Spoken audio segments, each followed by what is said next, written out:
Olá, pessoal, sejam bem-vindos. Vamos continuar as nossas aulas de Direito Previdenciário e agora, parte final do financiamento da Seguridade Social, pelo menos essas questões que nós estamos estudando relacionadas aí às contribuições previstas na Constituição, das empresas e também aquelas decorrentes dos orçamentos, tá? Mais pra frente no nosso curso, nós vamos estudar as contribuições dos trabalhadores e dos demais segurados da Previdência Social, porque elas fazem parte de um conteúdo que fica dentro do estudo da Previdência e nós ainda estamos dentro do estudo da Seguridade Social. Então agora a gente termina o financiamento social da Seguridade Social, né? O financiamento da Seguridade em si, para mais tarde falarmos especificamente do financiamento da Previdência. Beleza, gente? Tranquilo? Então vamos falar nesse momento sobre as contribuições das empresas. Nós vimos, e talvez vocês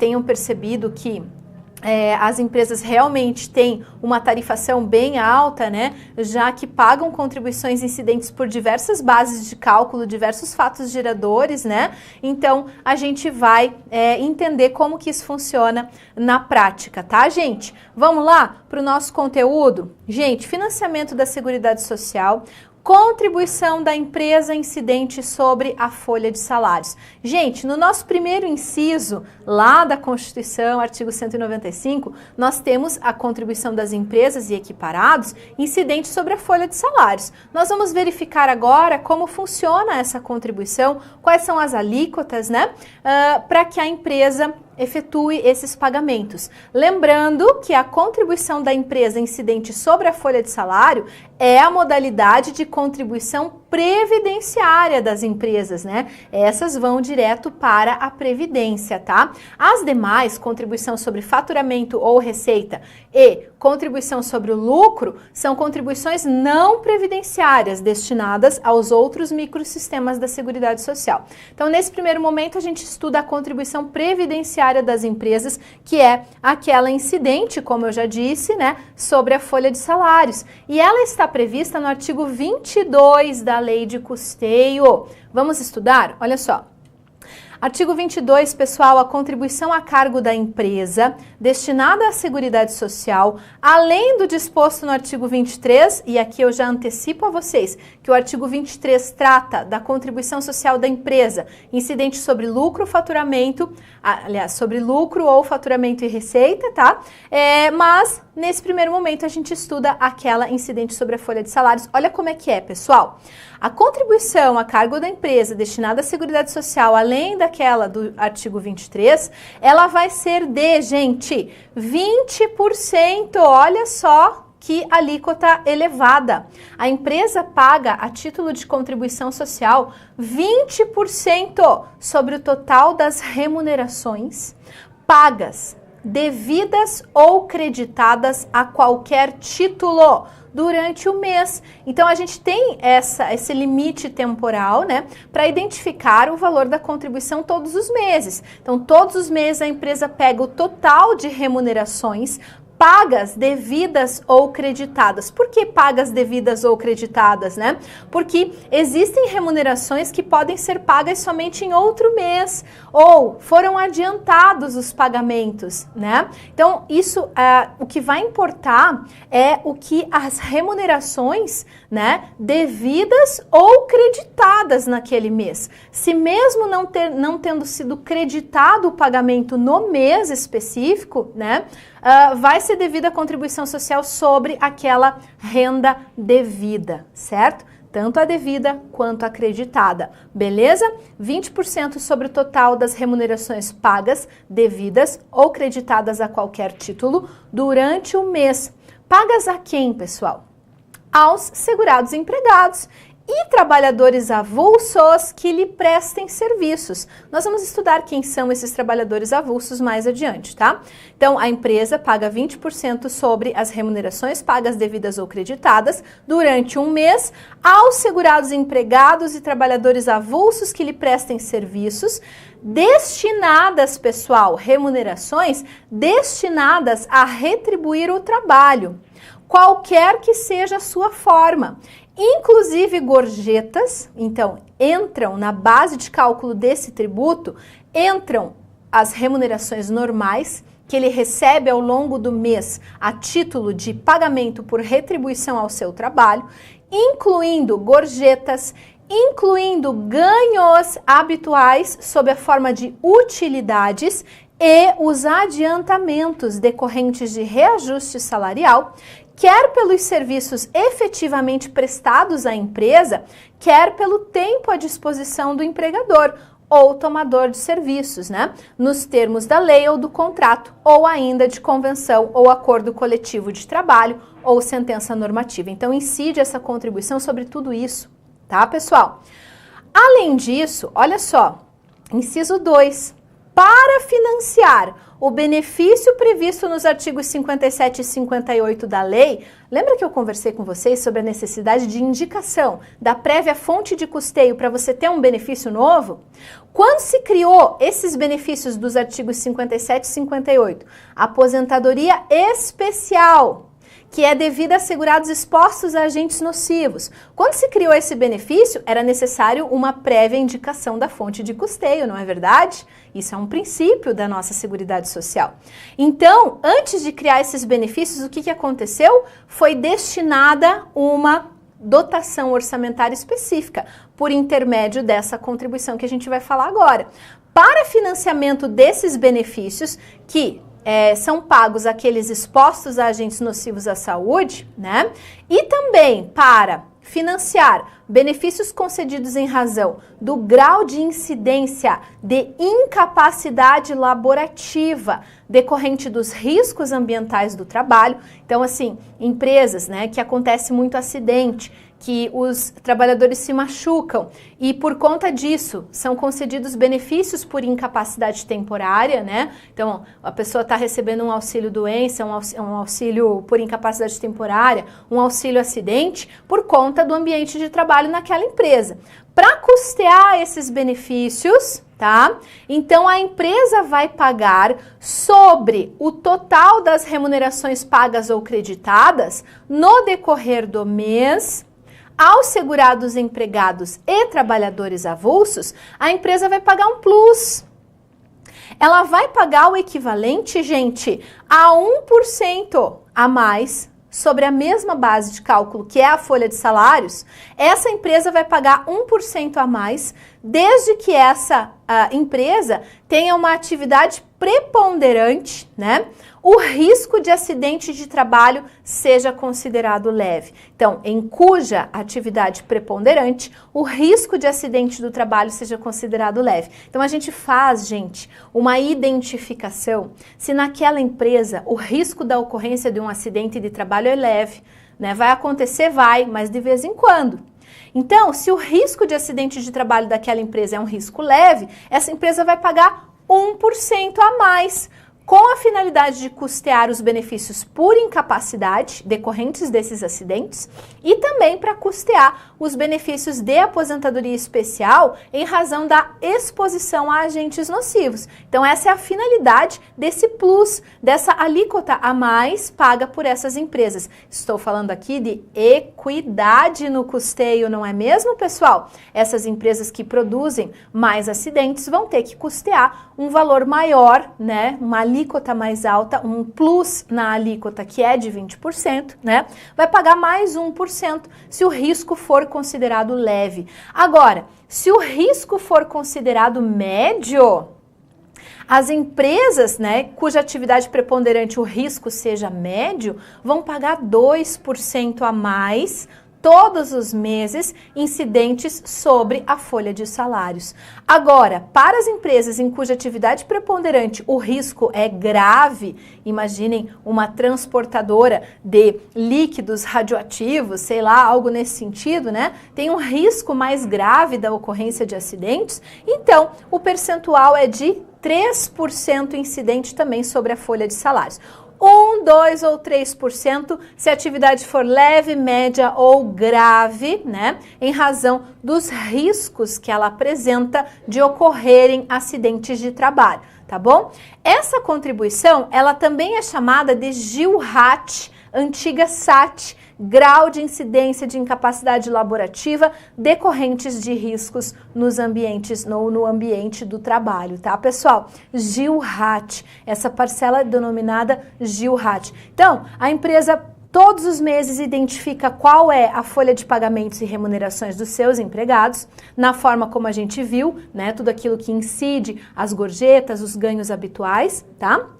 Pega 20% de tudo que ela pagou para os funcionários e destina à Seguridade Social. É uma contribuição social mensal da empresa, né? E essa contribuição é uma contribuição previdenciária, vai direto para a previdência no sistema de seguridade, beleza? Além disso, 1, 2 ou 3% a mais nessa alíquota para custear benefícios específicos relacionados aí aos acidentes de trabalho, exposição a agentes nocivos, que é a GILHAT, tá? Grau de incidência de incapacidade laborativa decorrente de acidentes, aliás, de riscos ambientais do trabalho.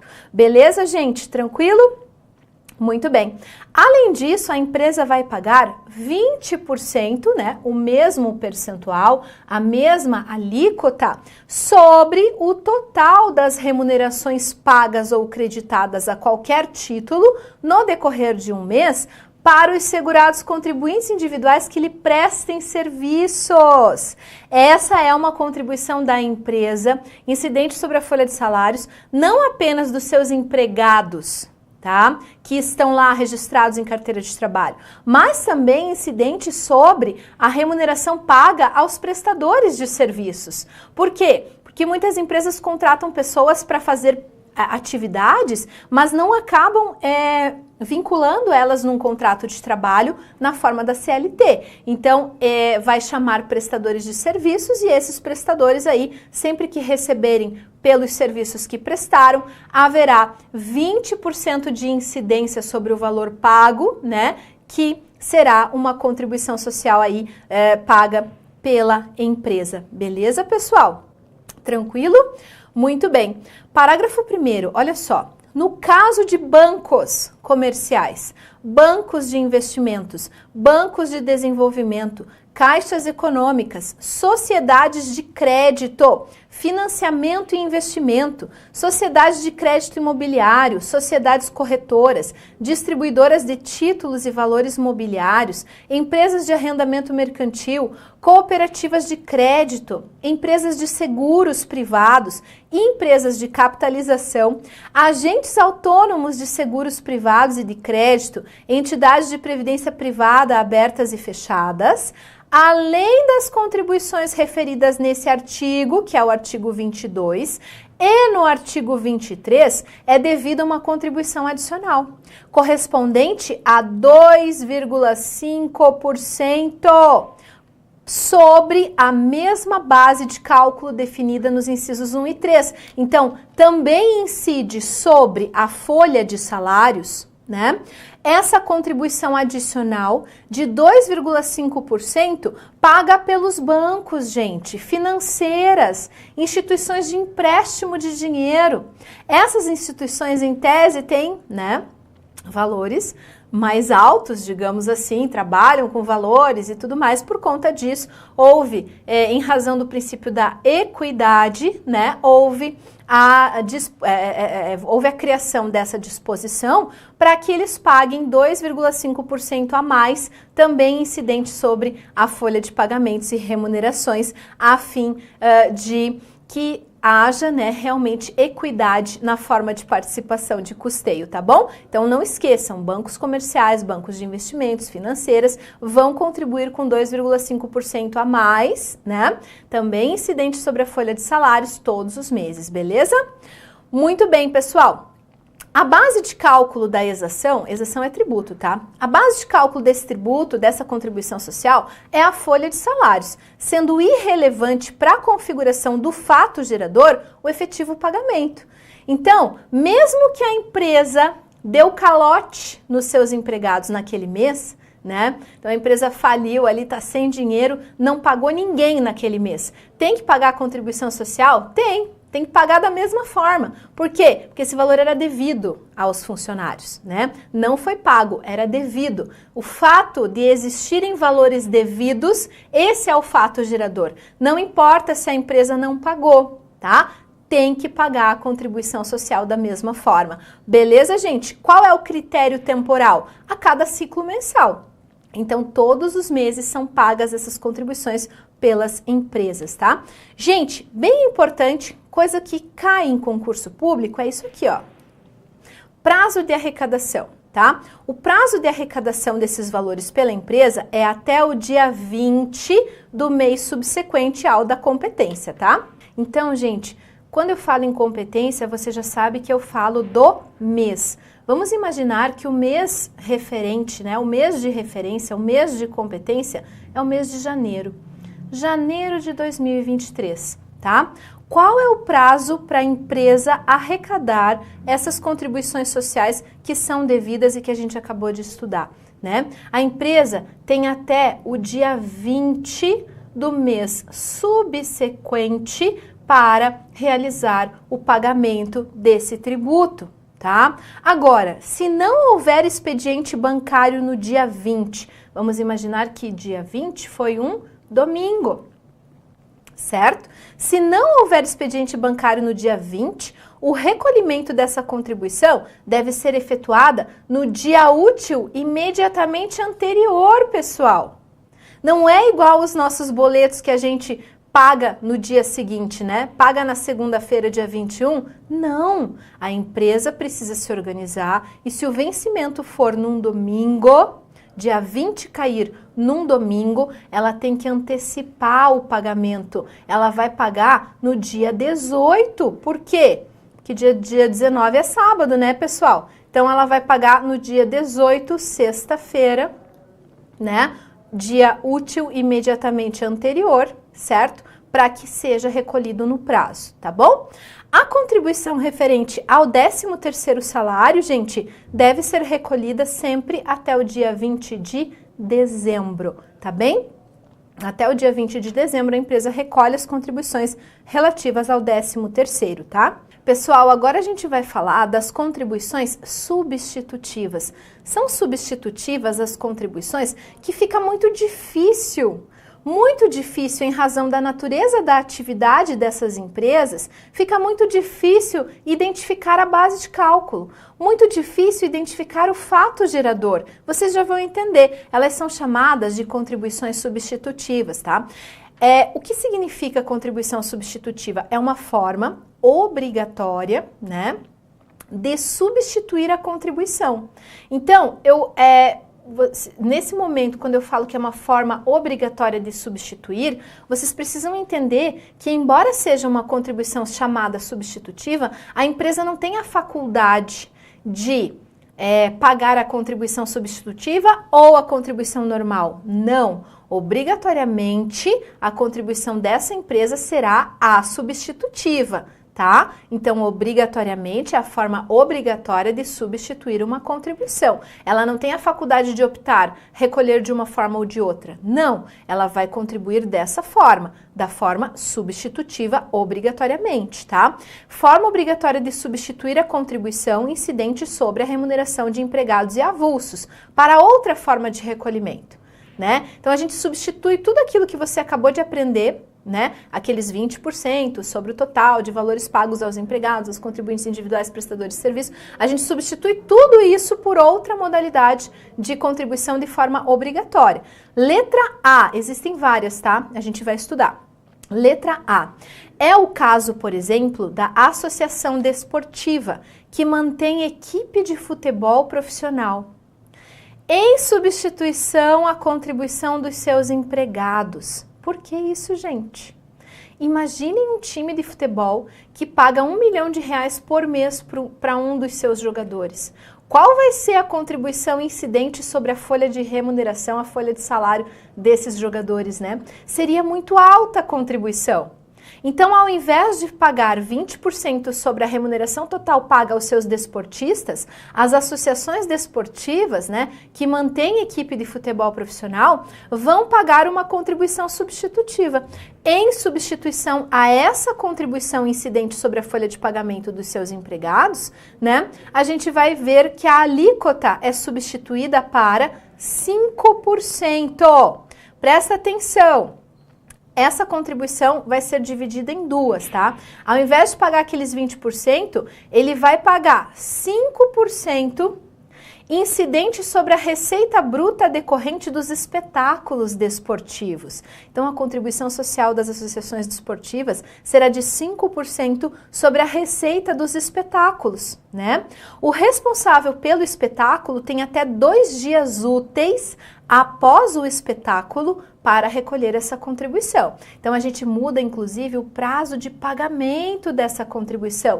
2 dias úteis após o espetáculo para recolher essa contribuição, tá? Então, 5% incidente sobre a receita bruta decorrente dos espetáculos desportivos de que participem em todo o território nacional, em qualquer modalidade desportiva, inclusive jogos internacionais, certo? Então, a equipe participou de um espetáculo. O produto, né, a renda bruta desse espetáculo é a base de cálculo. 5% sobre essa renda é a contribuição substitutiva. Além disso, ou seja, né, além desses 5%, serão pagos, ou melhor, será pago o equivalente a 5% também sobre as verbas de qualquer forma de patrocínio, licenciamento de uso de marcas e símbolos, publicidade, propaganda, transmissão de espetáculos desportivos. Então, 5% sobre a receita bruta do espetáculo, mais 5% sobre as verbas de patrocínio, licenciamento, publicidade, propaganda, transmissão de espetáculos desportivos. Aqui, os patrocinadores têm que reter essa contribuição, né? E recolher até o dia 20 do mês subsequente. Então, essa aqui a gente mantém o prazo de recolhimento normal. A outra é 2 dias úteis após o espetáculo, tem que pagar 5%, tá bom? 5% mais 5%. Gente, existe também a contribuição substitutiva do produtor rural, pessoa física, e consórcio de produtores rurais. Então, aqui eu não estou falando do segurado especial. Lembra que a gente falou que incide lá a contribuição daquele que trabalha em regime de economia familiar e tal, né? Pescador artesanal, grupo familiar? Não, aqui eu estou falando do produtor rural, pessoa física, e dos consórcios de produtores rurais, né? Esses produtores têm um faturamento mais alto, não se enquadram em regime de economia familiar, possuem, na maioria das vezes, empregados contratados, né? Então, o produtor rural, pessoa física e o consórcio de produtores rurais, ao invés de pagarem, né, recolherem 20% sobre a folha de pagamento do pessoal, eles vão pagar a contribuição substitutiva, que é correspondente a 1,2% sobre a receita bruta proveniente da comercialização da produção rural. Vendeu 3 toneladas de feijão, 1,2% sobre a receita bruta, né, dessa venda. Além disso, né, eu vou botar um mais aqui, ó. Além disso, 0,1% sobre essa receita bruta, né, proveniente da comercialização da produção rural, e esse valor é para financiamento de prestações de benefícios em razão dos riscos ambientais do trabalho. Também corresponde a uma GILRAT, né? Então, se as empresas têm que pagar a GILRAT em razão de terem riscos leves, moderados ou graves de ocorrência de acidentes, 1, 2 e 3%, aqui os produtores rurais pagam 0,1% sobre a receita bruta da venda da produção rural a título de GILRAT, tá? Esse valor, que já é de 1,3%, né? Então, somando aqui, a gente já tem 1,3%, não é verdade? Esse valor ainda é acrescido do percentual de 0,2% que deve ser recolhido em prol do Serviço Nacional de Aprendizagem Rural. Então, a gente acrescenta o Senar aqui e o valor final dessa contribuição substitutiva é de 1,5% da receita bruta da comercialização dessa produção. Perfeito, pessoal? Tranquilo? Letra C. Outra hipótese de contribuição substitutiva é da agroindústria, pessoal. Produtor rural pessoa jurídica. Estávamos falando do produtor rural pessoa física e das cooperativas de produtores rurais, consórcio de produtores rurais. Agora estamos falando de produtores rurais pessoa jurídica. Ele tem uma PJ, né? Ou da agroindústria, né? Previsto no artigo 22A, lá da Lei de Custeio. Esse produtor rural pessoa jurídica vai pagar uma alíquota mais alta, porque em tese ele tem mais condições, equidade na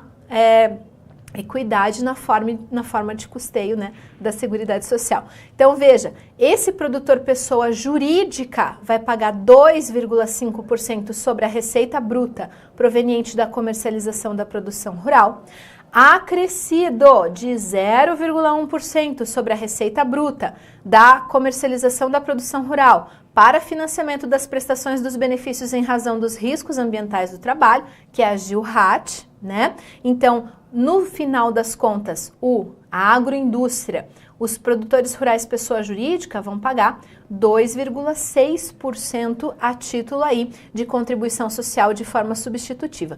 Agora a lei faz uma distinção e diz o seguinte: não contribuem de forma substitutiva aquelas agroindústrias, 2 pontos específicas, né? De carcinicultura, cultura de crustáceos, de piscicultura, cultura de peixes, avicultura, cultura de aves, suinocultura, cultura de suínos, apenas ao florestamento e reflorestamento como fonte de matéria-prima para industrialização própria, mediante utilização de processo industrial que modifique a natureza química da madeira ou a transforme em pasta celulósica.